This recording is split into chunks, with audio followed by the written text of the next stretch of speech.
A long time ago, in a galaxy far, far away.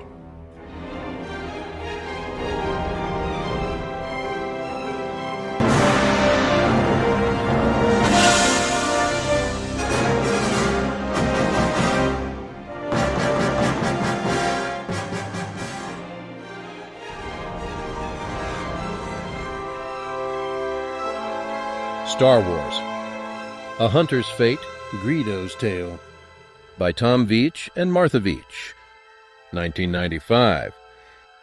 A short story from the anthology Tales from the Mos Eisley Cantina. Edited by Kevin J. Anderson. Created and read by the Archivist Publishing. Chapter 1. The Refuge. Una guta, Greedo? The question, spoken fearfully, was answered by the mocking cries of luminous bow toads hidden in the mountain cave in the dripping green jungle. Paquiduk scratched the insect bite on his taper-like snout and made a brave hooting noise. He listened as the sound echoed with the wind in the dark hole that had swallowed his older brother. Paquiduk's spiny back shivered. He flicked on his hand torch, and the suckers of his right hand fastened tightly to the shiny hunting knife Uncle Nock had given him for his 12th birthday. Paquiduk stepped into the yawning cave. But the cave in the jungle was not a cave, and a few meters in, the rocks and packed earth ended at an open steel door. Paquiduk leaned through the rectangular opening and flashed his torch upward. He was in a dome that filled the inside of the mountain.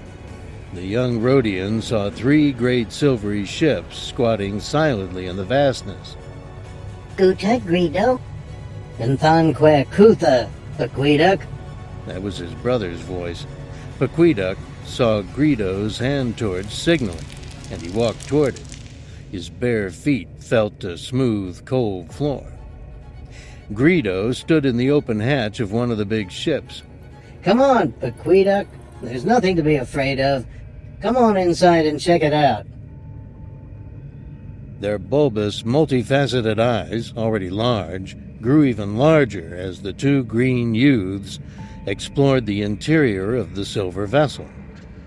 Everywhere were strange and unfamiliar metallic shapes that glittered and flashed in torchlight, or presented dark, angular silhouettes full of hidden purpose. But there were also places to sit, and beds to lie on, and dishes to eat from. GREEDO had a funny feeling he'd been here before, but it was only a feeling without any memories attached. Indeed, the only memories he possessed were of life in the green jungle, where his mother harvested tendril nuts and his uncles herded the arboreal tree bots for milk and meat. About 200 Rhodians lived together under the grand tendril trees. They had always lived here. This was the only life he knew, and all his 15 years GREEDO and his younger brother had run wild in the forest. The Rhodians had no enemies in this place, except for the occasional manka cat wandering through on its way to the distant White Mountains during manka mating season.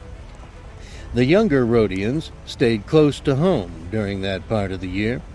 The manka's savage roaring warned everyone of their coming, and the Rhodian men would take weapons out of secret keeping places and stand guard at the edge of the village, waiting for the mankas to pass in the night.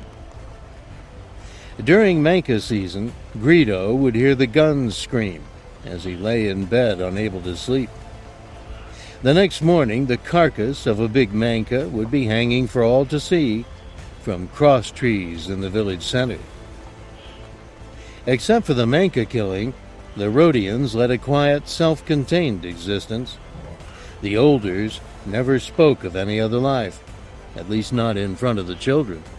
But GREEDO overheard them, when they thought he was asleep, talk of things happening out among the stars. He heard the Olders use words like empire, the clan wars, bounty hunters, starships, Jedi Knights, hyperspace. These words made strange images in his mind. He couldn't make sense of them at all, because the only life he knew was the jungle, the trees, the water, and endless days of play. But the Olders' secret talk filled him with feelings of unexplainable longing. Somehow he knew that he didn't belong to this green world. He belonged somewhere else, out among the stars. The silver ships were the proof. He knew with uncanny certainty that these were the starships he had heard his mother and uncles speak about. Surely his mother would tell him why the ships were hidden under the mountain. But Queeduck isn't old enough to know. But I am. Greedo's mother, Neela, was sitting on the ground in front of their hut by firelight, peeling tendril nuts. Her hands moved rapidly, slitting the thick husks with a bone knife and peeling them back. She hooted quietly to herself as she worked. Greedo crouched nearby, carving a piece of white tendril wood into the shape of a silver starship. When the ship was finished, he held it up and admired it, making sure his mother could see it. Mother, He asked abruptly. when are you going to teach me about the silver ships in the mountain? The rapid movement of his mother's hands stopped. Without looking at her son, she spoke in a voice that betrayed emotion. "You found the ships," she said. Yes, Mother, but Queeduck and me. "I told Nock to fill in the opening in the mountain, but Nock loves the past too much. He's always sneaking up there to look at the ships." She sighed and resumed peeling the leathery skins off the big nuts. Greedo moved closer to her. He sensed that she was ready to tell him things he wanted to know, things he needed to know. Mother, please, tell me about the ships. Her moist, faceted eyes met his. "The ships brought us to this place, this world, 2 years after you were born, Greedo. Wasn't I born here, in the jungle? You were born out there." She pointed at the evening sky, visible through the tall tendril trees, where the first stars were appearing. "On the world of our people, the planet Rhodia. There was much killing then. Your father was killed, while I was carrying your brother. We had to leave, or die." I don't understand. She sighed. She saw she would have to tell him everything, or almost everything. He was old enough now to know the facts.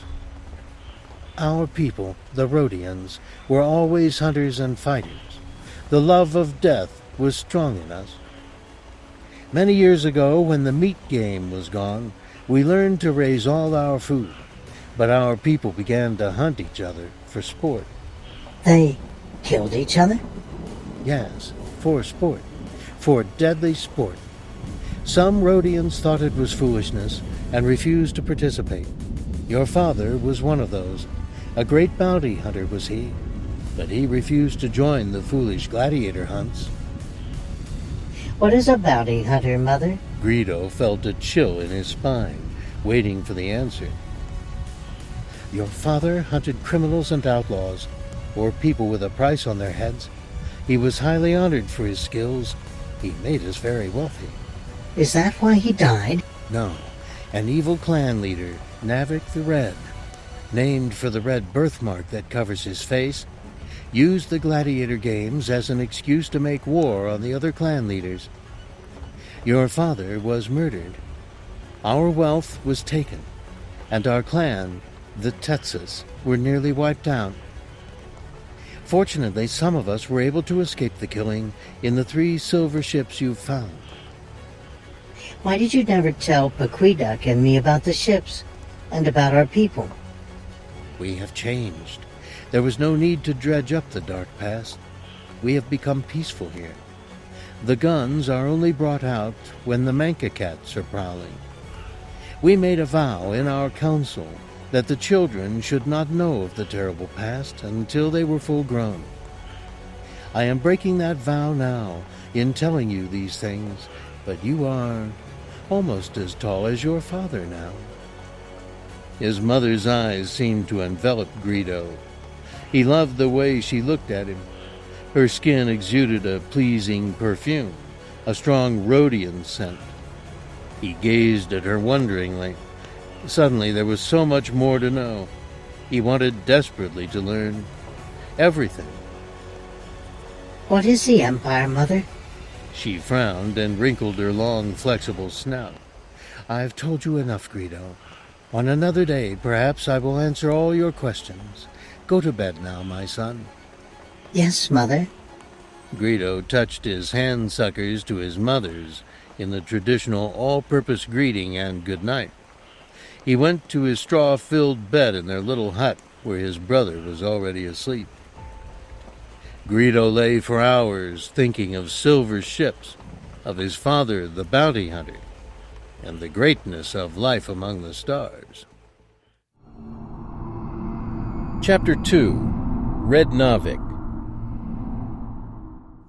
A month and a day after Greedo and Paquita found the silver skyships, Navik the Red, leader of the powerful Chatsa clan, found the Tetsas. Greedo and his brother were climbing high in the tendril trees when they saw a bright flash in the sky. They watched with quiet curiosity as the flash flowered and became a glittering red shape that grew larger and larger, until they could see it was a skyship 20 times larger than the small silver ships in the cave. Anxious voices called from below. Greedo hooted with excitement and began to slide rapidly down the smooth tree, using his suckers to skillfully break his descent. His brother was right behind him. Below, they could see the people coming out of their huts and pointing at the big skyship. Uncle Nock and Uncle Tico and others were running to get the weapons. Greedo sensed their fear. Come on, Paquita. Greedo shouted as his feet hit the ground. We have to save Mother. We can't let them kill her. What are you talking about, Greedo? Nobody's killing anybody. Paquita dropped to the ground and obediently followed his older brother. As they ran through the trees, the red ship swooped lower, uncoiled its landing gear, and settled in a cloud of fiery smoke at the edge of the village. Twin hatches hissed open. Greedo stopped and turned and gaped in awe as armored Rhodian warriors poured out of the giant ship, hundreds of them, each wearing bright, segmented armor, and each carrying a vicious-looking blaster rifle. The sight of these killers transfixed the young Rhodian. It was a full minute before he felt his brother tugging fearfully at his sleeve. And then he heard his mother's voice, urging him to run. The last thing Greedo saw before he turned his face to the forest was the figure of a tall, imposing Rhodian with a blood-red mark that stained most of his face. The marked warrior shouted an order, and the others raised their weapons. The scream of laser fire mixed with the dying shrieks of the people as Greedo and his brother and mother fled into the jungle. Uncle Nock and Uncle Tico and 20 others made it to the cave ahead of them. There was a great grinding noise and the roar of a landslide as the top of the mountain opened, throwing off its burden of earth and stones. Greedo caught his breath as the 3 silver ships gleamed in the light of the midday sun, powerful engines already whined awake. Uncle Nock greeted Greedo's mother as he urged everyone to get aboard as fast as possible. "Neela, now you know why I was always visiting the ships. I was keeping them in repair for this very day." Greedo's mother hugged her brother Nock and thanked him. Then they all rushed aboard, followed by a stream of refugees coming out of the forest. 2 of the silver ships lifted easily on columns of repulsor energy, their fission thrust engines winding up so high that the sound vanished beyond the range of Greedo's hearing. The third ship was waiting for the last stragglers, the last survivors of the massacre. A portly Manka hunter named Ski charged out of the forest, screaming that everyone behind him was dead. Leave! Take the ships away while you still have a chance! The third ship never got its hatch closed. A single bolt of ion energy fused its stabilizers into a molten mass, and a split second later a powerful laser blast blew the power core. As the first two ships shot skyward, a bright sphere of fusion fire blasted back the jungle, mocking the midday sun. The third ship was no more. Greedo never heard the explosion. He was in the cockpit of the Radion, gawking at the star lines as Uncle Nock's silver ship vaulted into the unknown. Chapter 3, Nar Shaddaa. Planning for this emergency, Nock had programmed the Rodian ships to jump to a heavily trafficked region of the galaxy, where the survivors of his little tribe could lose themselves among the myriad alien races engaged in interstellar commerce. So it was they came to Nar Shaddaa, a spaceport moon orbiting Nal Hutta, one of the principal worlds inhabited by the worm-like Hutts.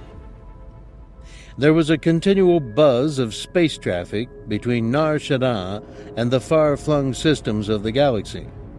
Mighty transgalactic transports and bulk cargo vessels, the garish yachts and caravels of the Hutt ganglords, the battle-scarred corsairs of the mercenaries and bounty hunters, the pirate brigantines, and even the occasional commercial passenger liner, packet starjammer, or massive migration arcs, and, of course, the ever-present star cruisers and sleek patrol vessels of the Imperial Navy. The surface of Nar Shaddaa was an interlocking grid of miles-high cities and docking stations, built up over thousands of years. Level upon level of freight depots and warehouse and repair facilities were linked by gaudy old thoroughfares that spanned the globe, bridging canyons that reached from the upper strata, swarming with life, to the glowing depths where several forms of subspecies thrived on the refuse that fell continuously from the towering heights. Greedo and his brother and mother and all the pilgrims on those two silver ships came to Nar Shaddaa, merging with the life of the great spaceport moon, finding a home in the huge sector controlled by Corellian smugglers. The Corellians kept things reasonably under control in their part of the moon. Gambling was an important source of income for them. All races were invited to wander the brightly lit avenues and gawk and eat and drink and throw away money in the sabak joints. A gun duel or a bounty killing now and then was to be expected, and petty thievery was largely overlooked. But there was an unwritten law in the Corellian sector enforced by port control. If you want to make big trouble, do it somewhere else. The Rodian refugees merged with the denizens of the dingy warehouse districts on Level 88. Over the next months, they found work as freight handlers and house servants and went about their lives. Nock ordered everyone to stay away from the public levels, the thoroughfares, and the casinos, on the chance they'd be recognized by a Chatsa hunter. Nock assured them their stay on Nar Shaddaa was a temporary one, until he could locate another jungle world where they could dwell in peace. For the adult Rodians, it was not a happy time. They deeply missed the lush green world they had left behind. But for Greedo and Paquita, a whole universe of excitement began to reveal itself. 4 years later, Greedo's people were still on Nar Shaddaa, working and surviving. Greedo was 19. His brother was 16. The green youths had merged with the boundless spectacle of the galaxy. Chapter 4, Bounty Hunters. Jackton Cheetah, Greedo.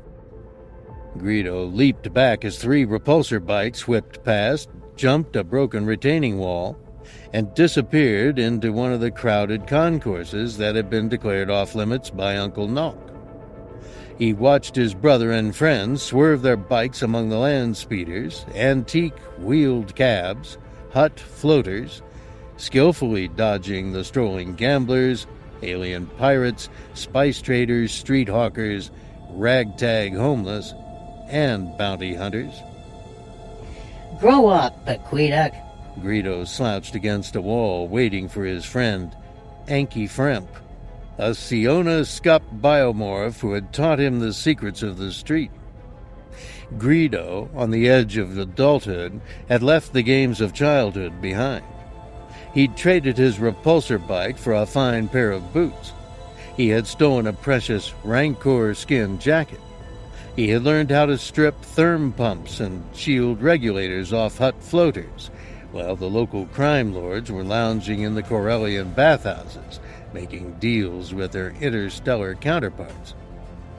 Anki Fremp had shown Greedo the ins and outs of the black market, who paid the most for stolen hardware, and who had the best price on glitter stem, skin jackets, and Yerk music cubes.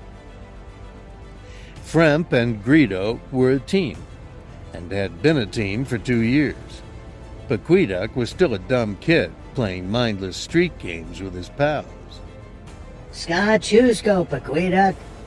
Grow up, Aqueduct. While he waited for Fremp, Greedo watched the street. Every kind of life, human and alien, passed through Nar Shaddaa. Maybe half were legitimate traders and freight haulers, working for one or another of the great transgalactic corporations. The rest were operating somewhere beyond the outer edges of the law. One group that fascinated Greedo didn't seem to be chasing gold and excitement, and you almost never saw them on the street. They were the so-called rebels, political outsiders who had taken a stand against the despotic rule of Emperor Palpatine and his cruel military dictator Darth Vader. There were rebels on this spaceport moon, Greedo knew. They hid out in an old warehouse on level 88, the same level where the Rhodian refugees lived. The rebels were stashing all kinds of weapons there, weapons that arrived hidden in exotic cargoes of precious metals and spice, and left in the darkest hours of the night on blockade runner ships destined for far-flung outposts among the stars. I'll bet the Empire would pay a lot to know what the rebels are doing on Nar Shaddaa. But how would I give the imps that information? I don't know anybody who works for the Empire. Just then Greedo heard the shrill sting of laser shots, and he instinctively ducked, crouching down behind the crumbling retaining wall his brother had repulsor jumped a few minutes before. Peering carefully over the top of the wall, he saw a man in the distinctive green uniform of an Imperial spice inspector emerge from the shadows and run through the crowded thoroughfare. More laser shots echoed, and the crowd began to rapidly disperse into the surrounding alleys and gambling saloons. Greedo saw bright bolts of energy smashing off buildings and vehicles. The running man was hit and went down, not 3 meters from Greedo's hiding place. 2 imposing figures stepped out of the shadows onto the brightly lit concourse. With deliberate steps, they approached the fallen man. The larger of the 2 figures, who was dressed in a rusted skull-shaped helmet and full Ithulan armor, nudged the victim with his boot. "He's dead, Goa." The shorter figure bent over to inspect the victim, and Greedo got a glimpse of a mottled brown, wide-beaked face squatting on a disarrangement of leather and iron and bandoliers. "Too bad, Diz," said the short one. "I only tried to wing him. He was worth twice as much alive." Bounty hunters, thought Greedo. They've taken their prey. Now they'll be collecting the reward. I'll bet it's a lot. I'll bet they're rich. The big one, whom the other called Diz, bent over and picked up the dead spice inspector and slung him easily over his shoulder. All in a day's work, hey? Go on. I gave this scum a bribe or two myself over the years. But when the imps put a man on the bounty roster, there's only one way to go. Let's bag and stash him and go for a drink. Fine with me. I'm thirsty as a Tatooine farm boy. Greedo noticed for the first time that the one called Goa had an oversized blaster rifle slung on his back. He'd never seen a blaster that large. It was cased in scrolled black metal and layered with tubing and electronics. A custom job, Greedo thought. Look at the sights on that thing. I'll bet that's one bounty hunter who always gets his man. Greedo expected the two bounty hunters to disappear back the way they came, but instead they walked straight toward him. The closer they got to the retaining wall, the more frightening their appearance became. The big one, Diz, wore a corroded parasteel helmet that covered his entire head. The face mask, narrow eye slits in a stylized death's head, communicated deadly, inexorable threat. This one wore the armor of the extinct Ithulan race. Greedo knew the warlike Ithals had been wiped out hundreds of years ago, their civilization crushed and annihilated by another, equally warlike race, the Mandalore. From the looks of his armor, thought Greedo, he must have stolen it from an Imperial museum. The other bounty hunter, Goa, was outfitted in a hodgepodge of gear that suggested he never changed it or took it off. He had simply added new pieces over the worn-out ones until he became a walking collection of military costuming and equipment. The most fascinating aspect of Goa was his head, obviously an intelligent species of bird, or descended from birds. Mottled brown, leathery skin, featherless, with tiny, intense eyes buried behind a broad, scarred beak. Diz and Goa reached the retaining wall, and Greedo ducked down. The next thing Greedo heard was a third voice, rasping and cruel. Well, take Diz Nataz and Warhog Goa. Where you been, boys? You should know better than to stiff an old friend. Ease up, Gorm. You'll get your share. Fact is, Warhog and me are taking in this blacklisted spice inspector. The imps will pay us plenty, and we'll be more than happy to cut you in on the deal. Hell, we will, Diz. That was Goa's voice. There's two of us and one of Gorm. He can wait for the credits we owe him. One of me is worth 6 of you cage cleaners. Blaster fire spanged, and red bolts of energy shot over Greedo's head. He ducked lower, and the sounds of a fierce struggle came to his ears. Suddenly, Goa's big blaster rifle came flying over the wall and clattered on the pavement next to Greedo. As he impulsively reached out to touch the weapon, Greedo heard the one called Gorm directing the one called Diz to hand over the body of the spice inspector.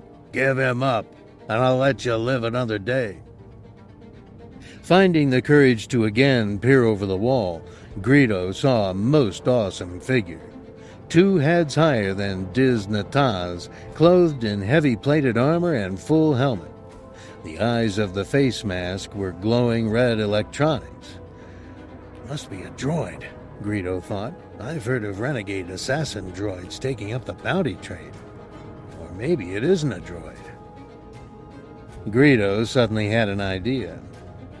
Taking the huge blaster rifle in trembling suckers, Greedo hefted the weapon as quietly as he could into firing position. He checked for a safety switch, found it, and armed the gun. Then, surreptitious as Uncle Nock waiting for a Manca cat, he hoisted the nose of the rifle over the edge of the retaining wall. It pointed straight at the back of Gorm. Greedo saw Goa's eyes go to the rifle and then flick away. Greedo squeezed the trigger. The weapon whistled and roared, and the bounty hunter called Gorm toppled forward with a grunt, a blackened blaster hole in the center of his back. As Greedo stood up, Goa emitted a maniacal cackling noise and lunged for the rifle, but Greedo swung the barrel at Goa's head. "Whoa, kid, easy there. That's a hair trigger you're pinching." Diz snorted and laughed. "Thanks, kid. You saved our skin. We're eternally in your debt. Now if you'll just give my partner back his weapon, we'll be on our way." Greedo clambered carefully over the wall, keeping the blaster rifle trained on Goa. Moving closer to the prone figure of Gorm, he looked into the hole he'd made in the big bounty hunter's back. Fused wires, exploded electronics. Is he a droid? Asked Greedo. "You might say that," said Goa. "Now about the gun. How about we cut you in on the reward for this inspection? You've earned it." I've got a better idea, said Greedo. "I think I can help you guys make a lot of money." Chapter 5. The Smuggler and the Wookie. Spurge Warhog Goa? Why do they call him Warhog? Anky Fremp, Greedo's street friend, sat on the edge of a parking platform with his short legs dangling over a miles-deep city canyon. Anky was a Seonian scup, a near-human race with small, closely spaced eyes, hair as brittle as glass, and skin the color of Dianoga cheese. Anky pitched one bottle after another into the abyss. The distance from the spaceport's highest tower to the surface of the Nar Shaddaa moon was so great they never heard the bottles hit. But sometimes the bottles collided with a cab or freighter, repulsing up the shaft, and that was fun. "What are you doing that for?" Greedo said with disdain. "That's the kind of stupid game my kid brother plays. If Corellian port control catches you, we can be conscripted to work on an ore hauler." "Yeah, you're right. I'm getting too old for this stuff. Oh well, there goes the last one." A hangar scow emerged into the shaft 7 levels down, and Fremp's missile hit the scow pilot square on his protective helmet. The man looked up, screaming, and shook his fist. When the scow lifted rapidly toward them, Greedo and Fremp decided they'd been edge-sitting long enough and began walking fast toward Nynx's garage, one of their favorite hangouts. "Okay, so tell me the deal, Greedo. These bounty hunters you met are going to make you rich?" "Yeah, I told him about the rebels running guns through level 88. The Empire pays a big bounty for that kind of information. Diz and Warhog said they'd cut me in on the tape." "Wow, will you share it with me?" Greedo sounded superior. "Yeah, I'll throw a few credits your way, Fremp, but most of it I'm going to use to buy me my own ship. Nynx has got a cute little Incom Corsair he'll let me have for 14,000. All she needs is new power couplings." "That's nothing. We can steal the coupling." "Right, I can steal the power couplings." Greedo gave his eager friend the Rhodian's version of a condescending look as they arrived at the secret door to Nynx's garage. "Fremp doesn't need to think any part of my new ship is going to belong to him." Shug Nynx's assistant was an ambidextrous Corellian hyperdrive mechanic named Warb. Warb recognized the two youths on the entry monitor. "Hey, Yankee! Greedo! Got any hot therm pumps for me today?" "Sorry, Warb. Tomorrow we'll have something." "Okay, see you tomorrow. Shug ain't around and I'm busy." "I want to show Anky that little Incom Corsair I'm going to buy." Okay, come on in. But if any tools show up missing, I'm gonna know who to vaporize." Warb buzzed them into Nynx's garage and went back to work helping a smuggler overhaul the light drive on a beat-up YT-1300 freighter he'd won in a Sabat game. The cavernous repair shop was a confusion of dismembered ships, and the greasy clutter of a lifetime. Parts everywhere, whole assemblies hanging from lifts and cradles, and bright flashes of ion flow welding from technician droids working high on scaffolding surrounding a massive Kuat Starjammer IZX fast freight hauler that seemed to take up half the garage. Greedo and Danke wandered through a maze of packing crates to where the Incom Corsair sat on her landing skids, gleaming like an Arcanian jewel. She looked almost new. There she is, said Greedo proudly. I'm going to call her the Manka Hunter. Danke gulped. Only 14,000 credits for this? I don't believe it. Shug's probably going to substitute some broken-down clunker once he's got the money. Not my pal Shug. He knows I'm going to be a bounty hunter. He knows a bounty hunter has to have a good ship. You're going to be a bounty hunter? Greedo puffed out his chest. My friend Warhawk Goa said he'd teach me the trade. He said some of the best bounty hunters are Rhodians. Anki became an instant believer. Do you think he'd teach me to be a bounty hunter too? Greedo hooted. I don't think the Scups were ever known to do much in the way of bounty killing. Anki looked crestfallen. The Sionian homeworld was noted mostly for the master thieves it had produced. Come on, Anki, let's look at the inside of my ship. But the Corsair's hatch was locked. Since Shug wasn't around, they'd have to ask Warb to unlock it. They made their way back through the packing crates and clutter and headed toward the YT-1300, where Warb and the Smuggler were working. They were almost to the freighter when Greedo spotted a pair of Deck 6 power couplings sitting on a workbench next to Shug's milling machine. Greedo knew right away they were Decks. Deck 6s were the best. Modog couplings used to be the best, but Starship technology was advancing very rapidly thanks to the Empire and its insatiable military needs. Fremp spotted the decks too, and both youths stopped to admire the gleaming components. A pair of Deck 6s could cost 20,000 credits. That's how advanced they were. I'll bet Warb is planning to put these in that junk heap he's working on, said Greedo. He's going to have to mill the casings to fit the converter flanges on that old freight. These are just what we need for your new Corsair, said Anki, fingering the expensive hardware. They'll drop right in. Yes, Greedo had already felt an impulse to steal the decks. They were brand new. They were beyond beautiful, and he would never find their like stripping hut caravels. A bounty hunter needs a fast ship. My ship will be the best. I will replace every part of my ship with the most advanced components I can buy or steal. No one will outrun the Manka Hunter. Greedo looked around casually and scanned the garage. Warb and the Smuggler were floating a heavy power cell up the gangway of the YT-1300. They disappeared through the hatch. No one was watching. Greedo slipped off his Rancor-skin jacket and wrapped it around the fist-sized couplings. Come on, Anki, let's go. I gotta meet Goa in 20 minutes. Right, let's go. Suddenly, Greedo felt powerful, shaggy paws grip him around the waist and hoist him into the air.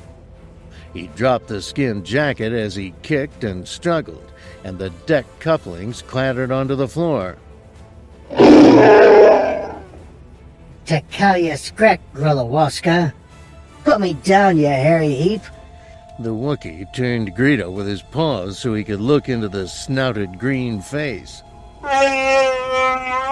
Greedo saw bared teeth and angry eyes, and he wilted. Anki Fremp was already heading for the door. What's going on, Chewie?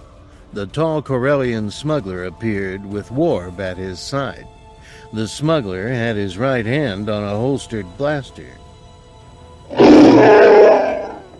The Wookiee's groans were just terrifying noise to the youth, but the smuggler seemed to understand them perfectly. Stealing our Deck 6s, huh? Great. What kind of shop you guys running, Warb? Do you know what I had to pay for these decks?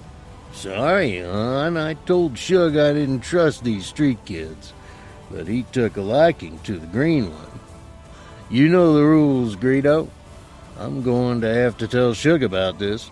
If you know what's good for you, you'll get out of here and never come back. That is, if the Wookie don't break your neck first. The big Wookie was still holding the terrified Rodian a meter off the floor, as if waiting for a signal from his friend the Smuggler. Wait a minute, said the Smuggler. Don't hurt him, Chewie. I'm going to teach the little sneak a lesson. Where'd you put those burnt-out Modogs, Warb? The Wookie lowered Greedo to the floor, but kept his hairy paw on him as Warb fished around in a big trash barrel next to the workbench.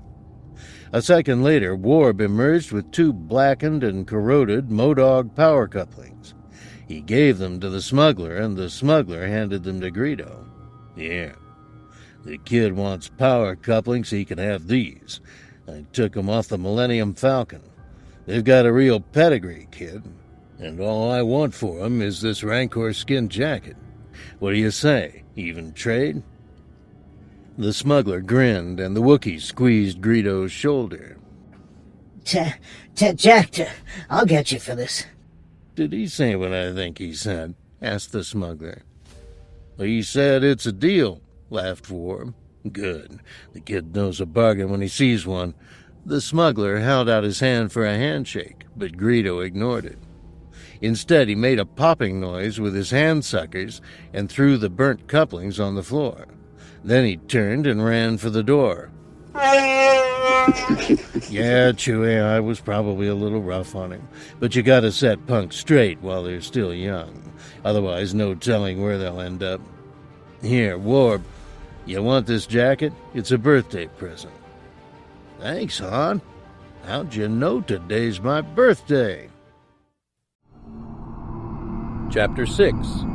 The Teacher. Spurge Warhog Goa was sitting by himself, counting a pile of credits, in a corner of the Meltdown Cafe. He waved his arm when he saw Greedo come in. Hey, kid, over here. Greedo was still nursing his anger and resentment, but he tried to look like a seasoned spacer as he moved through the noisy gathering. He started to feel better when one grizzled old Twi'lek actually jumped out of his way. Hello, Spurge. Have a seat, kid. You want something to drink? Don't sit too close. You Rodians don't smell right to a Deolan. Greedo took a place opposite his new mentor. Goa ordered up a bottle of Tatooine Sunburn for Greedo. That's a lot of money, Spurge. Greedo eyed the pile nervously. He hoped Ninx would still sell him the Corsair after what happened. Call me Warhog, kid. I don't care for that other name. My mother thought it was cute because it means brave bug catcher in our language. Goa snorted. He took a stack of chits off the pile in front of him. Here, kid, for you. Thanks for the tip about the rebels. It paid off, big time. Sunrulian Stakawan. Wow, that's great. Greedo picked up the bills and flipped through them. They were small denominations, far less than he had expected. Visions of piloting his own fast Corsair began to evaporate. 200 credits. Thanks, Warhog. What's the matter, kid? You look disappointed. Goa surveyed his new protege with a bright bird eye. I thought there would be more, I guess. Hey, kid, you want to be a bounty hunter, right? Didn't I say Rodians make the best bounty hunters? Didn't I? Greedo nodded solemnly. I do want to be a bounty hunter, but a bounty hunter needs a ship. Now you think I train bounty hunters for free? Huh? Do you? Drink your Tatooine Sunburn, kid. It's delicious. Obediently, Greedo picked up the bottle and swallowed the thick fluid.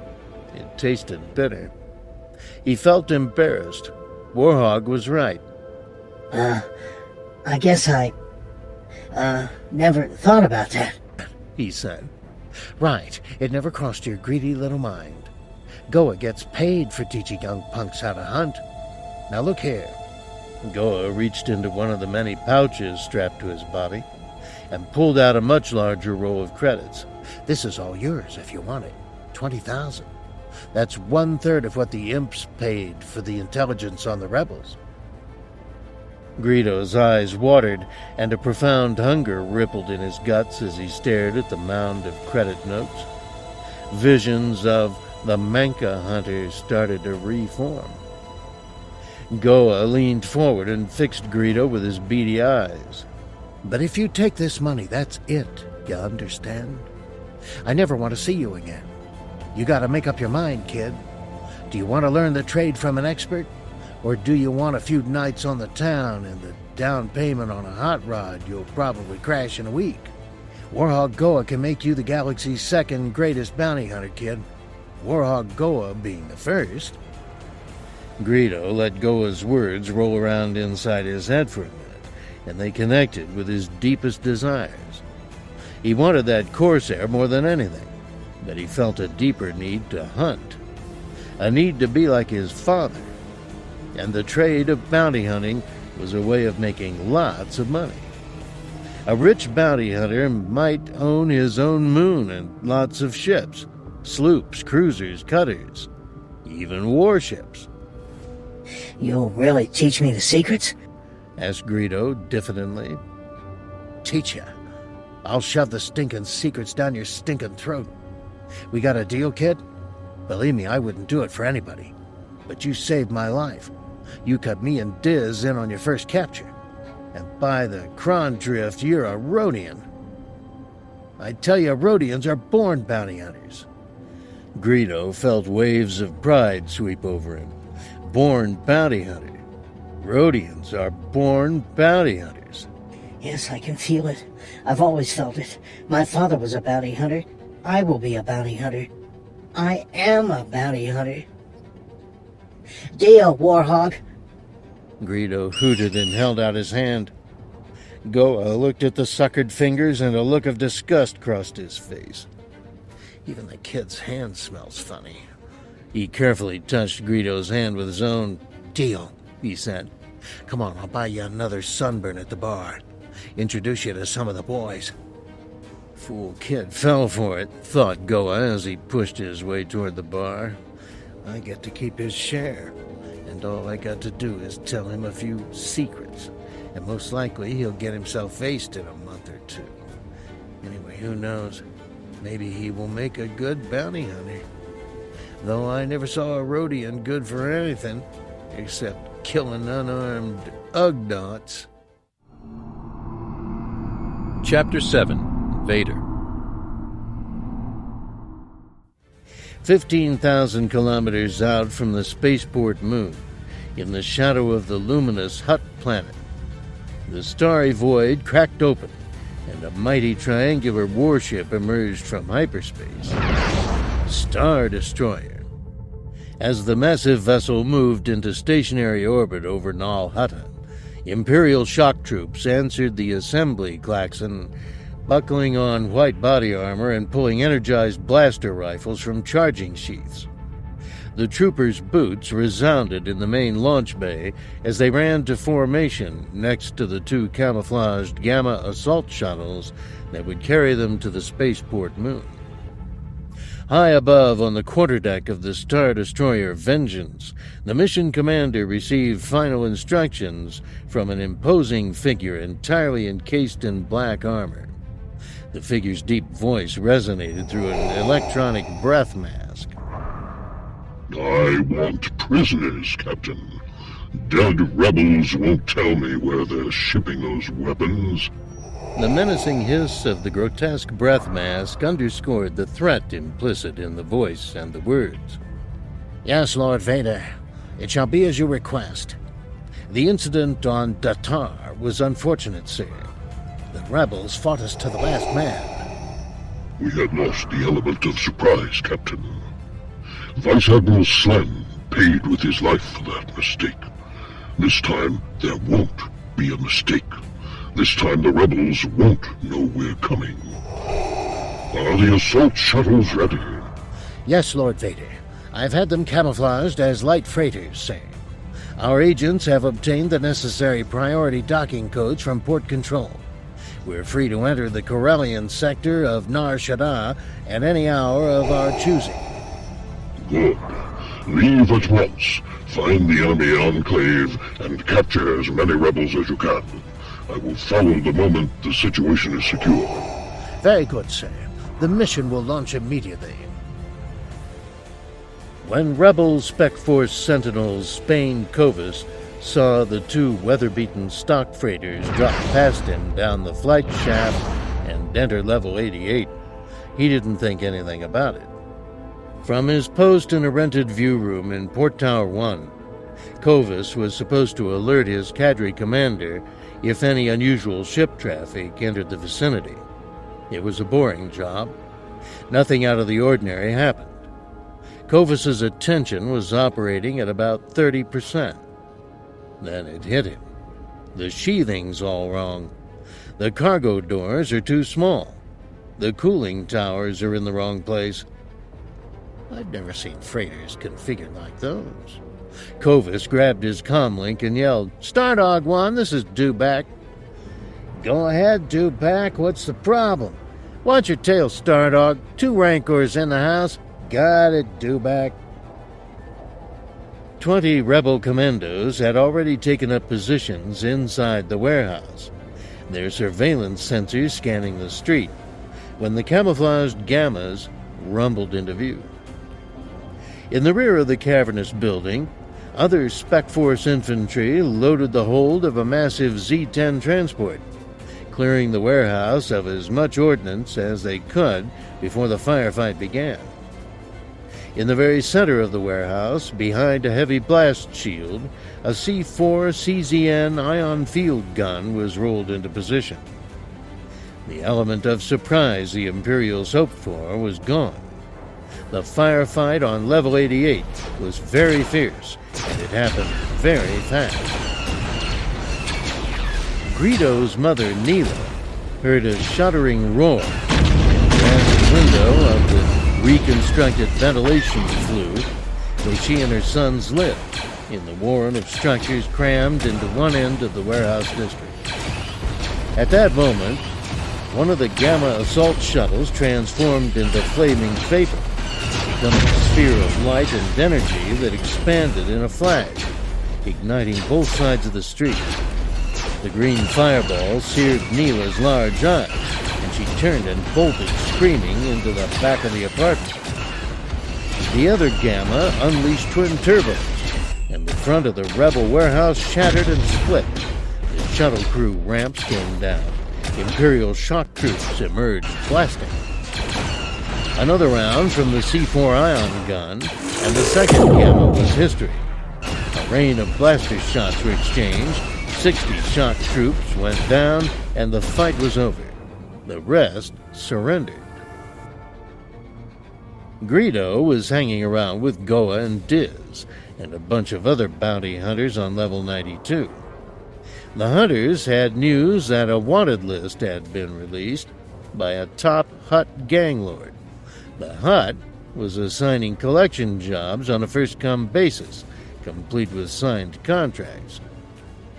Suddenly, emergency sirens began to blare, and Greedo saw Corellian firefighting scows plunging down the flight shaft, red strobes flashing. "Looks like the imps got our message," said Warhog, giving Greedo a knowing wink. Greedo tried to sound nonchalant. Yeah, maybe so. Could be just another fire started by the Gloom Dwellers. Then smoke began to pour up the shaft, and Greedo started to worry. It hadn't occurred to Greedo until after he'd told Goa and Diz about the rebel gunrunners that there might be danger for his people. The Rhodian refugees lived and worked on level 88. They'd be in the path of any attack by Imperial stormtroopers. Guess I'll, see you later, Warhog. You too, Diz. Got some business to take care of. Goa raised an eyebrow. "Sure, kid. Me and Diz are most likely jumping to Tatooine tonight. So if I don't see you, good luck." Tatooine. The Hutt contracts. Greedo walked away feeling angry and betrayed that Goa hadn't invited him to go with them. So far, Goa had given him very little training. And he took my share of the reward. Greedo started to turn back, to beg Warhog and Diz to take him to Tatooine. Then his mother's screaming face suddenly flooded his mind. Instead of turning back, Greedo began to run for the nearest repulsor lift. Greedo stepped into the lift and hit the stud marked 88. The lift dropped like a stone, stopping smoothly a few seconds later at level 88. An alarm sounded, and the lift door refused to open. Automatic sensors had locked out the lift at this level. Looking through the transparent door, Greedo saw why. The street was a mass of smoke and flame. The Corellian firefighting scows were working the blaze with chemical sprays and making rapid headway. Greedo tried to peer through the smoke to see if his family's dwelling complex was on fire. The Rhodians lived back near the Refuge core. Greedo couldn't see that far, but he guessed everything was okay. Only the rebel warehouse and the buildings across the street were burning. Greedo relaxed and began to enjoy the scene before him. He recognized rebels helping the firefighters, and he began to wonder exactly what had happened here. The only stormtroopers visible were lying on their backs, helmets shattering. Just then Greedo heard the sound of rending metal, and he saw the firefighters all turn toward the flight shaft, which was out of his line of vision. The firefighters' faces changed to fear, and a second later, a massive black war machine hovered into view, spewing laser fire from 10 different points on its convoluted surface. The machine was a monstrous engine of death, shaped like a crab, with ripping claws left and right, a phalanx of blast weapons fore and aft, and a command cockpit secured behind heavy shielding in the center, about where a crab's mouth would be. It floated on repulsor energy. It moved very swiftly, and it killed everything in its path. Greedo pounded on the lift door. It still wouldn't open. Part of him was glad it wouldn't open. Part of him wanted to leave. That part of him punched the button for level 92. My family will be okay. Only the rebels are going to die. As the lift rose away from the carnage, Greedo got a last glimpse of the death engine as it spewed a thick stream of white-hot energy into the rebel warehouse. Then he was moving between levels, and his vision was blocked. A moment later, the whole sector shook as if it had been hit by an asteroid. Greedo stumbled out onto the level 92 thoroughfare and promptly fell on his face. The street heaved and shook, and a terrifying rumble filled the air. People ran or grabbed onto vehicles as they careened past, heading for the flight shaft. As he dragged himself to his feet, Greedo saw the bounty hunters moving together toward the reserved parking platform where they had all stashed their ships. He saw Diz Natas, but he couldn't make out Warhog Goa. A gloved hand grabbed Greedo's shoulder. He looked up into the broad-beaked face of his friend. If you know what's good for you, kid, you'll come with me and Diz. The imps are in a bad mood about something. I think the Rebs gave them more of a fight than they expected. My folks, I can't leave my family, my people. Don't worry about the family, kid. If you're going to be a bounty hunter, you're going to have to kiss off the family sooner or later. Now's as good a time as any. Besides, I'll probably be okay. Warhog Goa gave Greedo a questioning look and then walked away, following Diz toward their ship. Greedo stood and watched Warhog go, trying to make up his mind, trying to decide what he really wanted. He wanted to be a bounty hunter. The sleek cruiser Nova Viper lifted with the swarm of bounty hunter craft and headed out of port, lining up for jump clearances. No clearances came. Port control was preoccupied. So the ships jumped anyway. The last thing Goa and Diz and Greedo saw was the collapse of an entire quarter of the Corellian sector, floor upon floor, with a magnificent flash and rumble and roar. "Wheeze! Must have took out 20 levels," shouted Diz. "A lot of good people just died, Goa." "And we're alive. Right, Greedo?" Greedo didn't answer. He just stared at the swelling conflagration, the succession of fireballs, the billowing black clouds. The Navicomp clicked in for Tatooine. They jumped. Chapter 8, Mos Eisley. A massive armor-plated figure stood in the entrance of the dim and noisy cantina, surveying the motley crowd with glowing red electronic eyes. "Hey, ain't that Gorm the Dissolver? What's he doing here? I thought we killed him." "Sure, my buddy Greedo decimated his motivator. But there's biocomponents from 6 different aliens in Gorm. The only way to kill him is to vaporize the whole assembly." Diz Nataz groaned. "Why didn't you tell me that, Goa? I would have finished him. Now we got to worry about him hitting us for the credits we owe him." "Take it easy, Diz. Jodo Cast just told me Jabba gave Gorm the sweetest tit on the wanted list. 50,000 credits to bring in Zardra." "You're kidding. Zardra's a bounty hunter. What's Jabba got against her?" The three were sitting in the smoky shadows of the Mos Eisley Cantina, sipping green Pika Thundercloud and watching the bounty hunters drift in from around the galaxy. Weequays, Aqualish, Arcona, Defils, Calronians, Fneebs, Quillheads, Bomadons, Alpharidians, and the inevitable Ganks. Greedo even saw a couple of Rhodians. They nodded in his direction, but he didn't return the greeting. He'd learned long ago that unknown Rhodians could be dangerous. A cocky Corellian and a big Wookie entered and stood on the lobby steps for a minute, surveying the crowd. Greedo recognized the smugglers he'd come up against in Nynx's repair barn on Nar Shaddaa. He felt hatred roil up inside him at the sight of the two. Then the Corellian turned and left the cantina, and the Wookiee followed him. Diz Nataz snorted. "Right, Solo. You're in the wrong place, buddy." Han Solo. Is he here? Warhog Goa swung around in his chair and looked around the room. "Yeah, Solo and his Wookiee pal Chewbacca came in and looked around and left. Solo's on Jabba's list, you know. If I was him, I'd make like a space frog and hop to some other galaxy." Diz took a deep swallow of Thundercloud. "Now what's this about Zardra? What did she ever do to be worth 50 to old Jabba?" Goa turned back to his two companions and hoisted his glass. For a bone-dry planet, Tatooine sure brewed some of the best beverages in the galaxy. Expensive, but very tasty. "Here's to Zardra," he said, and he drank, then wiped his mouth with his gloved hand.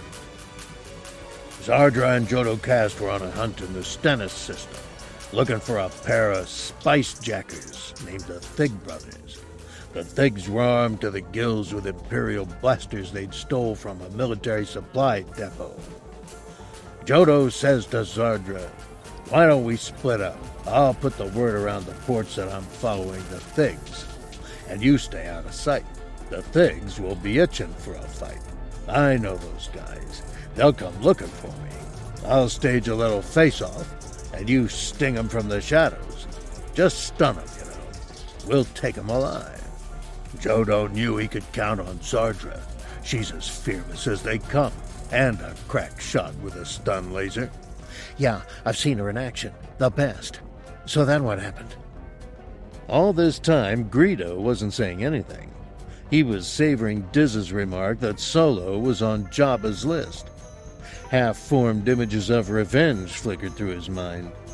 He was content to sit and listen to his friends and watch the crowd of bounty hunters. "I'm one of them," he thought. "I'm a bounty hunter. Spurch is going to take me to meet Jabba. Jabba needs good hunters right now. Lots of them. Jabba needs me. Just then, Gorm the Dissolver stood up at his table and scanned the room with his electronic red eyes. Greedo ducked and shielded his face with his hand. Squinting between two suckered fingers, he watched the big bounty hunter turn and swagger toward the lobby. "There goes Gorm," said Greedo, alerting his friends. "Oh, yeah? Good riddance, I say. He'll be on his way to find Zardra. I hope she melts him to slag. Maybe we ought to warn her, Warhawk. Don't worry, she knows. She's got a lot of friends in our line of work. I'll wager a good crate steak Jodo's already told her." "You're probably right. So what's the rest of the story? Why is Jabba the Hutt paying Gorm $50,000 to kill Zardra?" "Easy. She killed a Hutt, that's why. When the Thig brothers came looking for Jodo, they found him waiting in the Red Shadow. That's a bistro on Taboon. A slag heap of a planet where nobody but Nessies would ever live. Trouble was, a Hutt named Magi was passing through on his way to cut a deal with old Bobo, another Hutt who practically owns the Stennis system." Oh, I get it. Magi gets caught in the crossfire. Diz made a yawning noise under his blast mask. "Worse, Magi is carried into the bistro on a palanquin, you see, by these 5 strong Weekways. The excitement starts. The Thigs are shooting at everything that moves. 2 Weekways get hit. They drop the palanquin and the worm rolls off, right on top of Zardra." Ah, poor Zardra. "Poor Magi. Zardra's wearing full armor, but she's still getting crushed and the slime and stench is about to suffocate her. So she pulls a Gauge 6 thermal detonator out of her pocket and pops it into the Hutt's mouth." Goa paused for effect, letting his listeners form an image of what happened next. Greedo made a soft hooting noise. Diz emitted a choking sound. Goa picked up his thundercloud and swallowed. "It took 'em a month to clean up the mess, boys." Goa swigged more thundercloud, and his foam-covered beak made a satisfied clacking noise. Great. Good story, Warhog," said Diz, laughing. "So, when's our turn to meet with Jabba?" Goa looked at his chronometer. "Actually, we're late," he said. "Let's get moving." Chapter 9. Jabba. Jabba the Hutt, gangster preeminent, was receiving petitioners at his Mos Eisley townhouse, a short walk from the cantina. A violent windstorm brewed in the surrounding desert, whipping clouds of grit over Mos Eisley. The narrow streets of the spaceport were dust-choked and dim. The 3 bounty hunters pulled protective cloaks across their faces as they hurried to their audience with the notorious Hutt. "Don't know how they can keep droids functioning on a place like this," said Diz. "My visor's already got 3 centimeters of sand under it." "Moisture farmers use up a lot of droids," said Goa. "Sand seizes joints and clogs cooling fins, and the tronics burn out. Half the population thrives off the junk that's the main product of this hot and dusty planet." 2 stout Gamorrean tuskers blocked the heavy iron grid that protected the courtyard of Jabba's townhouse.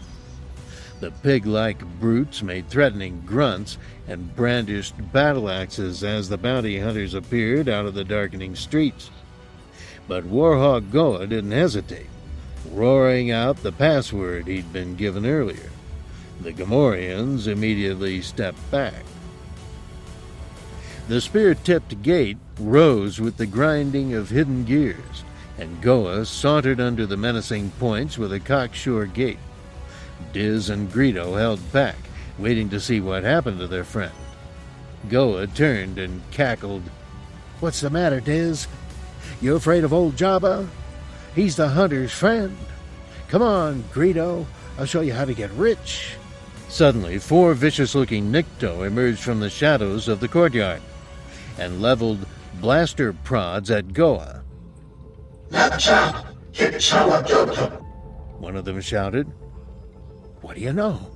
We're just in time. Jabba's ready to see us. Goa ignored the prods and strode fearlessly toward the glowing aperture of Jabba's domicile. The Nikto lowered their weapons and snarled something unintelligible. Diz and Greedo followed cautiously. The raucous babble of the galactic riffraff that crowded Jabba's audience chamber was deafening. Alien and human, 100 different species, faces contorted with greed and depravity, wearing a motley assortment of spacers' costumes and military gear. All eyes turned to the 3 newcomers. Greedo surveyed the grotesque gathering and wondered. It seemed as if he recognized only a few species from his years on Nar Shaddaa. Are these all bounty hunters? He shouted to Goa. Nah, maybe about half of them. The rest are just the slimy bottom feeders that enjoy being around Jabba's stench and corruption. Goa wasn't just kidding. Greedo noticed a rancid odor permeated the room, and in a few seconds he guessed its source. The great worm himself, Jabba the Hutt, ensconced on a platform to his right, puffing on a convoluted water pipe. Greedo had seen many huts in the streets of Nar Shaddaa, but he had never been in a closed space with one. His stomach churned and twisted at the sight and smell of the miasmic mass of the great gangster, fawned over by unctuous Twi'leks and squidheads and Rodians. Yes, the 2 Rodians they'd seen in the cantina were before the great Jabba, bowing slavishly like supplicants in the palace of a Palladian prince. The protocol droid was translating their groveling remarks for the malodorous Jabba. "Maybe they're bending over to throw up," said Diz, reading Greedo's thoughts. How would a Rodian know the difference? Said Goa. The green goons stink almost as bad as Jabba. Greedo gave Goa a startled look. Why did he say that? Am I just a green goon to him? He decided Goa was trying to make a crude joke. As the 2 Rodians faded back into the crowd, Major Domo Bib Fortuna cast a suspicious eye toward the new visitors. With an almost imperceptible nod, he signaled for Goa, Diz, and Greedo to step forward. The rabble quieted as the 3 hunters moved to position in front of the great worm. Everyone wanted to see if a death sentence was about to be executed. When it became apparent that these were just another team of rapacious bounty hunters, the hubbub resumed. Vifa Karabu Utachuba Jabba, began Goa, speaking perfect Huttese.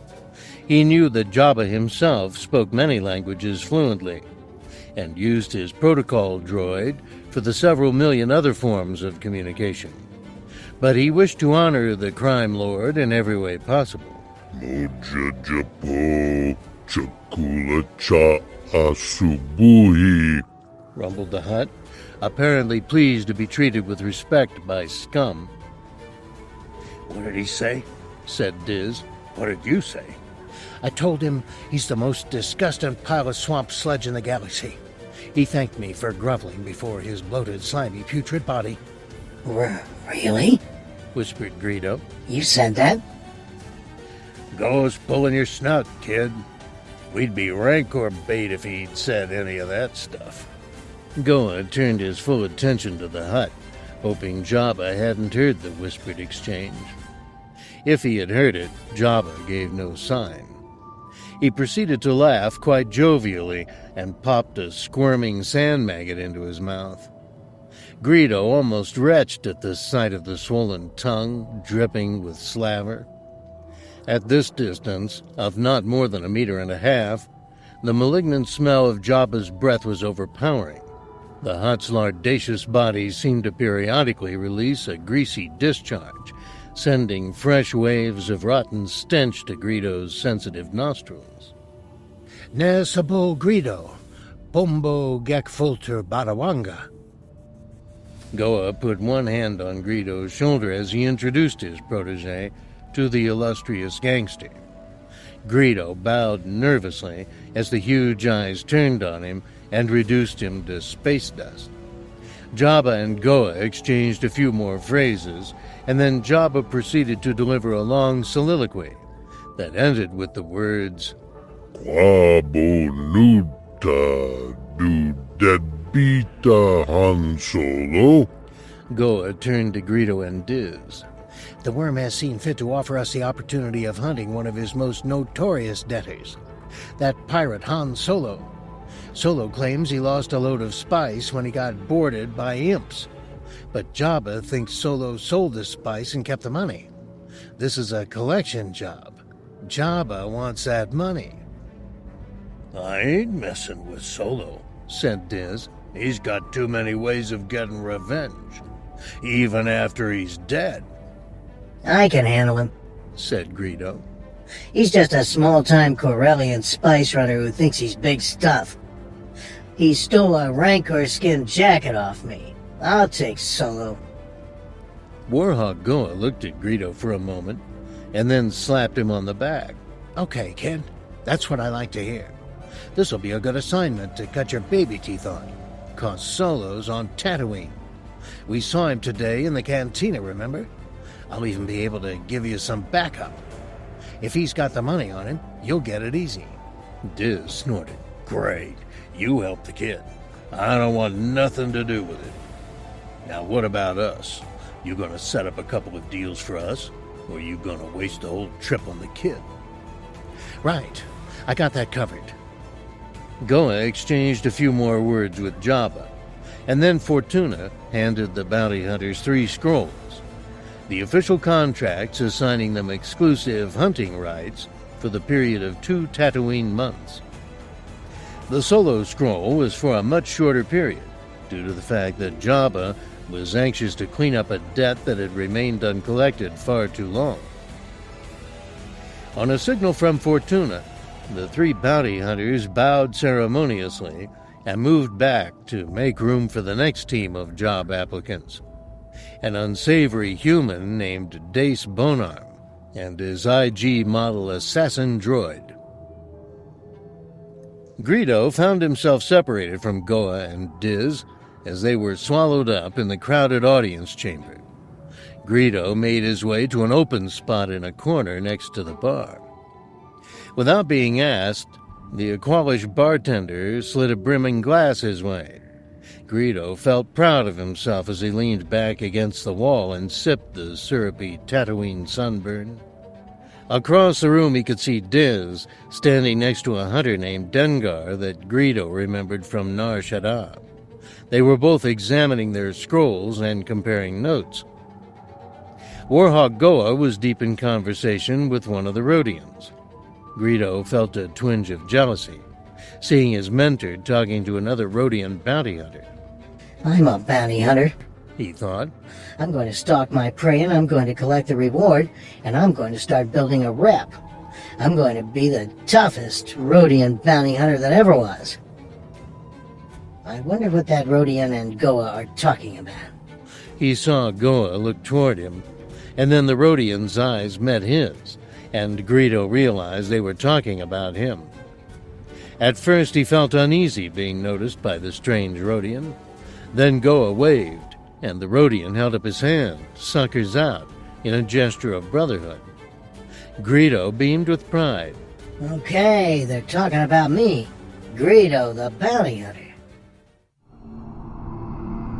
Chapter 10. Solo. The Wookie slammed a shaggy fist down on the Millennium Falcon's shield generator and pushed back his welding mask. Take it easy, Chewie. I want to get off this dirtball as much as you do, but without deflectors, we're easy game for spice jackers and nosy imps.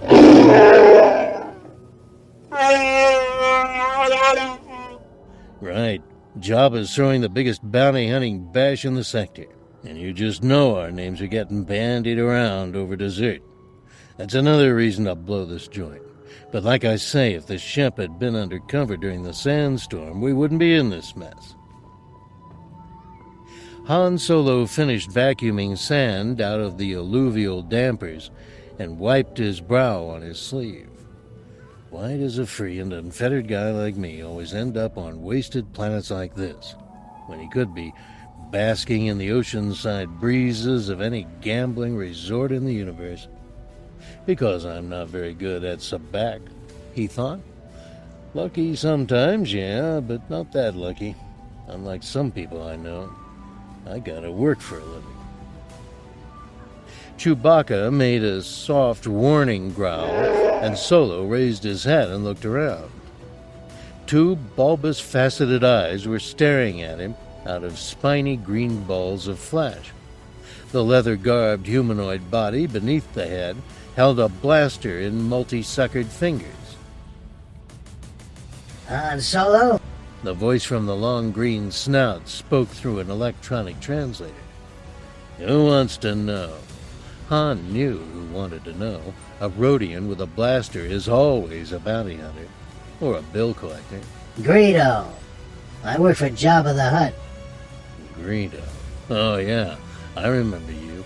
The kid who tried to steal my power couplings. Okay, good for you. So now you're working for Jabba.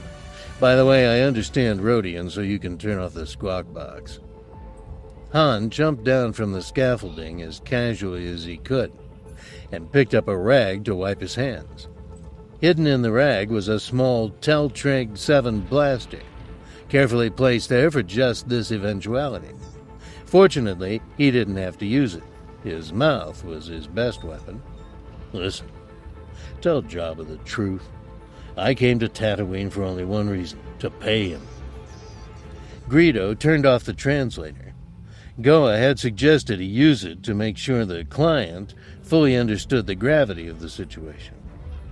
But if Solo really understands Rhodian, I'll be able to use untranslatable Rhodian threats.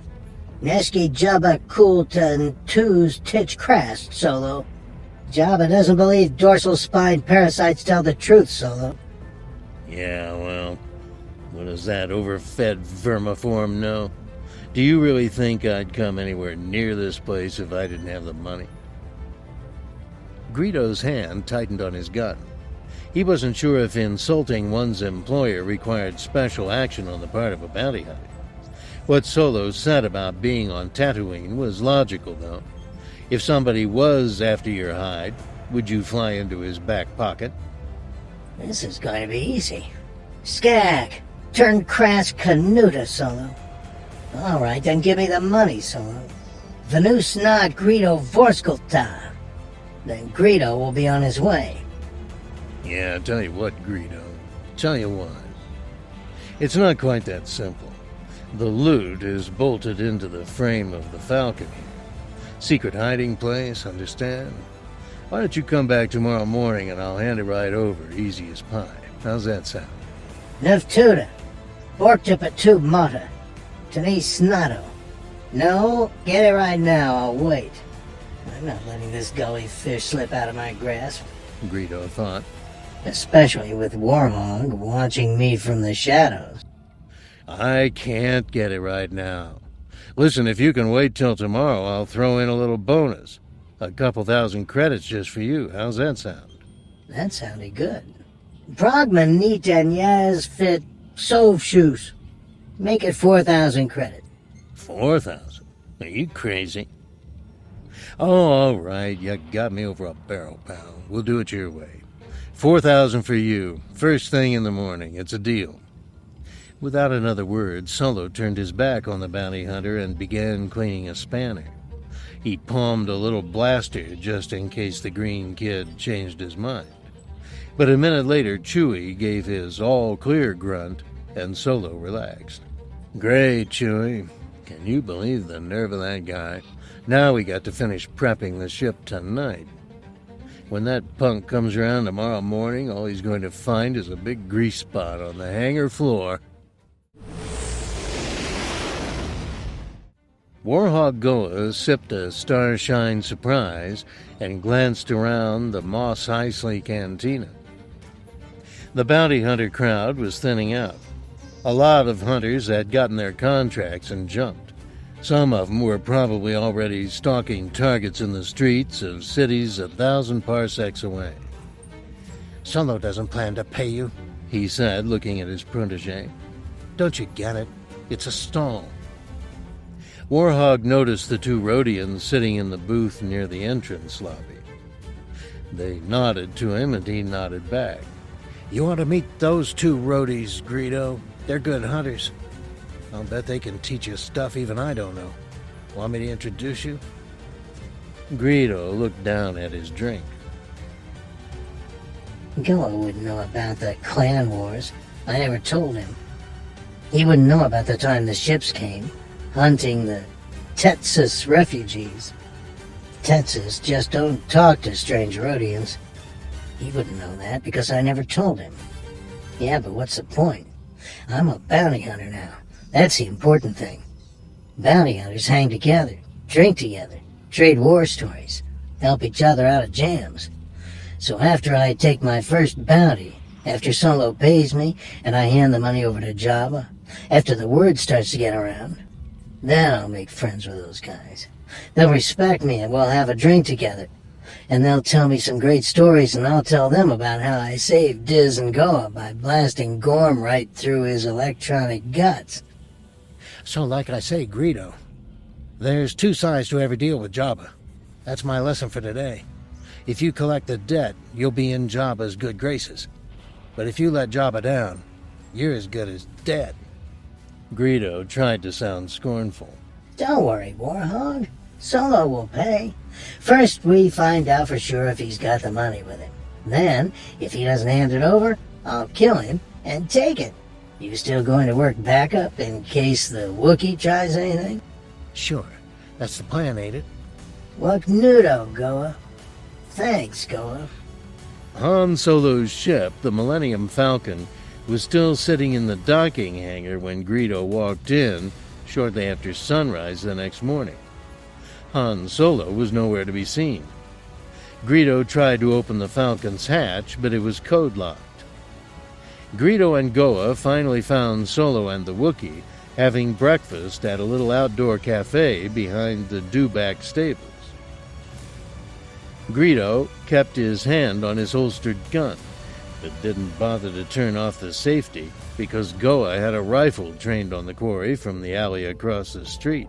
Rylan Pa Get Pa Gushu, Solo? Enjoy your breakfast, Solo? Greedo tried to sound tough and relaxed, but in fact he was wound up tight. If Solo stiffed him today, he wouldn't know what to do. Jabba wouldn't be happy if he killed Solo without collecting the debt. The contract was for the money, not a corpse. Greedo, I've been looking all over for you. Decide to sleep in today? Han chortled to himself and took another bite of Dewback steak. Chewbacca raised an eyebrow and cocked his head. He had his bowcaster leaning against his leg, loaded and ready. Fana Hokoro Gep, Solo. Cross Canuta. Don't be funny, Solo. Give me the money. Sure, the money. Happy to oblige. You want something to eat first? You look like you could use a good meal. Greedo realized Solo was putting him on, and sudden anger flared in his veins. Impulsively, he reached down and grabbed Solo's shirt. Canuta. Grat pleno ka Jabba spulta. The money, or would you like to explain to Jabba personally? Instantly, Chewie was on his feet, one huge shaggy arm around Greedo's neck, the other gripping the bounty hunter's blaster hand. Nafudo! Thanks, Chewie. Han stood up and casually wiped his mouth with a napkin. He reached over and took Greedo's weapon, snapped open the chamber, and removed the power cell. He handed the useless blaster back to Greedo. You know, kid, I was almost starting to like you. Now I'm not so sure. Let me give you some sage advice. Stay away from slugs like Jabba. Find an honest way to make a living. Let him go, Chewie. Chewie released his grip and Greedo stumbled forward. Han stepped out of the way and Greedo fell against a table, sending dishware crashing. Nice. Where does Jabba find these punks? What about the guy in the alley across the street, Chewie? Disappeared, huh? Another half-baked bounty creep, probably. You'd think Jabba could buy the best to track a guy like me.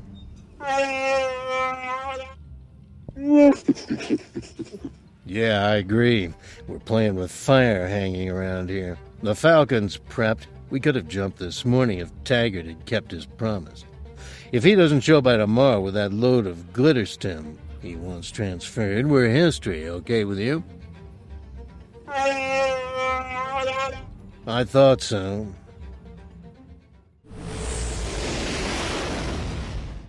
Jabba the Hutt was not amused.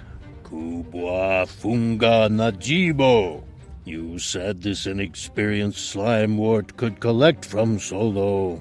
I ought to toss you both into my private dungeon and let you rot. Or words to that effect. The great worm huffed and rumbled and oozed foulness.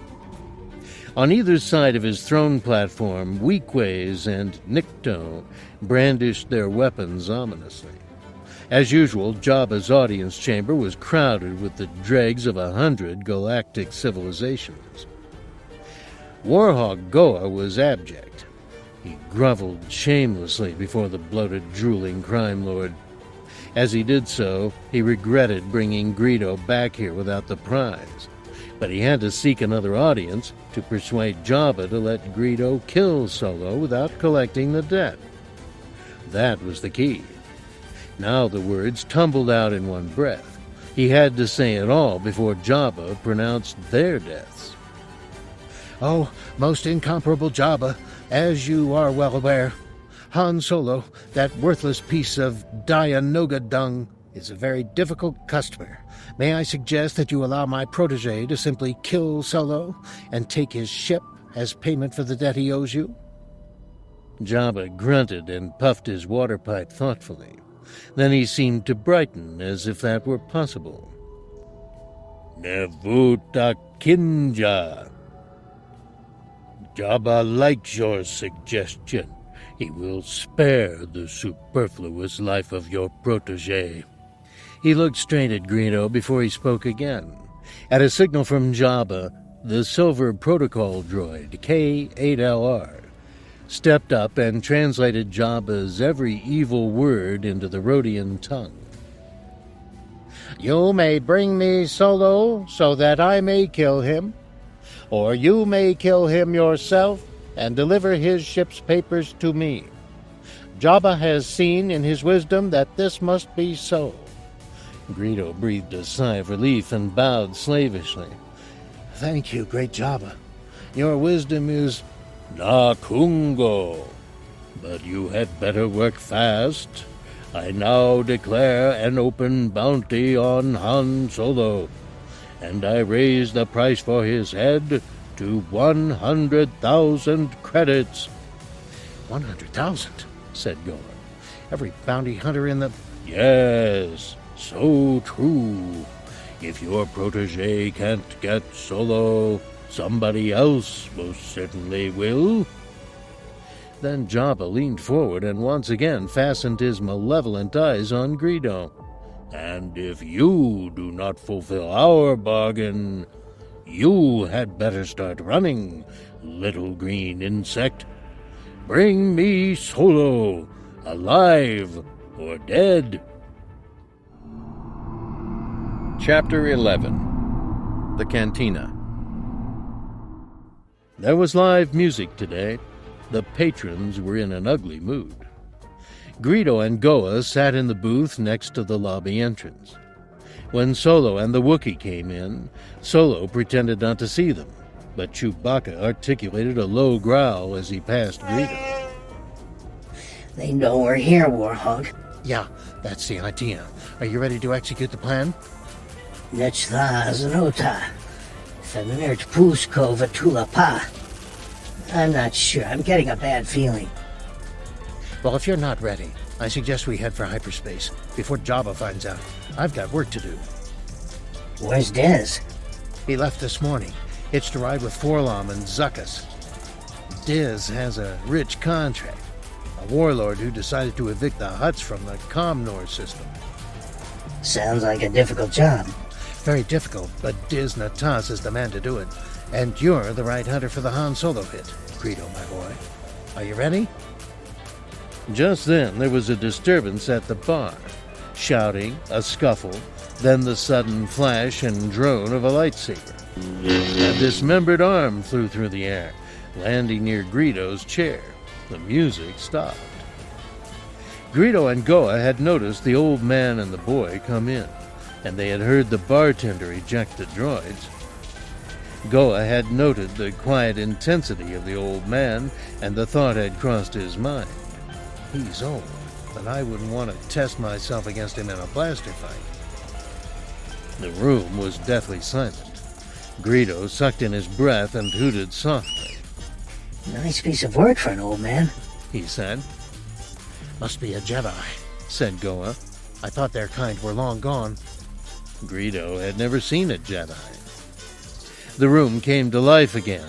The band resumed tootling. The bartender's helper removed the mutilated arm.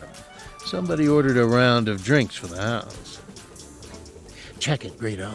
The old man and the kid are talking to Solo and the Wook. You're going to have to wait your turn. Greedo didn't respond. His veins were pumping excitement at the sudden carnage. The two Rhodian bounty hunters strolled in, and Goa motioned them over to the table. Greedo looked at his beer, concentrating on what he was going to say to Solo. Boys, I'd like you to meet Greedo, my apprentice. Greedo, this is Thuku and Nish, two fine bounty killers. Greedo looked up and saw two pair of huge eyes studying him with detached curiosity. Did he detect hostility glinting in those multifaceted orbs? The one called Thuku held out a suckered hand. Watetu datuta, Greedo. Taseko ura nasha, said Greedo, allowing his suckers to briefly engage Thuku's. The three Rhodians entered into a short conversation, while Goa looked on amused. Nish told Greedo he'd heard that Jabba had awarded him Han Solo as a quarry. Nish seemed impressed. Thuku warned Greedo that Solo has already killed two of Jabba's bill collectors. Be careful, brother. You could be the next. Thanks for the advice, said Greedo with bravado. I'm not worried. I've got Warhawk for backup in case Solo or the Wookie try anything stupid. The two fellow Rhodians exchanged glances with Goa, and Greedo thought he detected they were silently laughing at him. Yeah, of course, they think I'm a young fool. Well, that's the way it is when you're just starting out. I'll show them. Imperial stormtroopers entered the bar, and a minute later, when Greedo looked across the room, Solo and the Wookiee were sitting alone. The old man and the boy had disappeared. After the imps passed their table, Goa unhitched his blaster and placed it in front of him. Okay, lad, this is your chance. If the Wook tries to interfere, I'll blast him to red smoke. The moment had come. Greedo felt a mixture of fear and excitement. He closed his eyes and gathered his energies. Suddenly his mind filled with a bright image of a jungle world, dripping green neon leaves, a gathering of little huts and busy half-naked green bodies. He saw himself and his brother Paquiduk running under the tall tendril trees, running toward the village. He saw his mother standing in the clearing waiting for them. He saw himself and his brother run to her, and she held out her arms and hugged them both. Then he was inside the vision, looking up into her huge eyes. She was crying. What's the matter, Mother? Why are you sad? I am sad and I am happy, Greedo. I am sad because of what must happen. I am happy because you are coming home. Greedo snapped out of his trance, and a feeling like an electric shock went through him. What was that? He thought. Goa was staring at him with an annoyed look. Come on, kid. Are you going to make your move? Solo and the Wook are starting to leave. The Wookie, Chewbacca, passed their table and disappeared into the lobby. The perfect moment had arrived. Greedo stood up, hand on his blaster. Una cuta, Solo? Going somewhere, Solo? Yes, Greedo. In fact, I was just going to see your boss. Tell Jabba I've got the money. Some pichale. Veratan te knocked vaki chita. Jabba wa rin chico wa rush. Anyi katani wanya roska. Greedo snickered. Chaskanyani ki chusko. It's too late. You should have paid him when you had the chance. Jabba's put a price on your head so large every bounty hunter in the galaxy will be looking for you. Yeah, but this time I've got the money. And Jaya Kula and Tikun Kutuau. And I found you first. I don't have it with me. Tell Jabba. Tena Haikitni. Okoruya Puyana Uman Spastika Gushuku Bonoma Tripi. If you give it to me, I might forget I found you. Jabba's through with you. He has no use for smugglers who drop their cargo at the first sign of an Imperial cruiser. Even I get boarded sometimes. You think I had a choice? Tlok Jabba. Upakupakni yeta nanpo. You can tell that to Jabba. He may only take your ship. Over my dead body. Goa saw the blaster coming out of Solo's holster under the table. He relaxed and leaned back, sipping his sunburn. Poor Greedo, he thought. Uklinuma, Chesko Pokuta, Kliska, Tlankoyaoska. That's the idea. I've been looking forward to this for a long time. Yes, I'll bet you have. With a tremendous explosion of light and noise, Solo's blaster propelled a bolt of energy through the wooden table. When the smoke cleared, there was very little left of Greedo. Sorry about the mess, said Solo, flipping the bartender a coin. Spurch Warhog Goa met with the two Rhodians on Docking Bay 86 as he made ready to board his ship, the Nova Viper. The tall one, Thuku, handed Goa a chest of newly minted Rhodian coinage, pure gold, each coin embossed with the image of Navik the Red. The Rhodians thank you, Goa. We would have killed him ourselves, but we can't let it be known we are hunting our own kind. His clan are all sentenced to die. Goa picked up one of the coins and watched it glint in the bright, hot Tatooine sun. Yeah, but tell you the truth, boys, this is one bounty I ain't too proud of. At least I didn't have to kill him myself. I knew Solo would take care of that.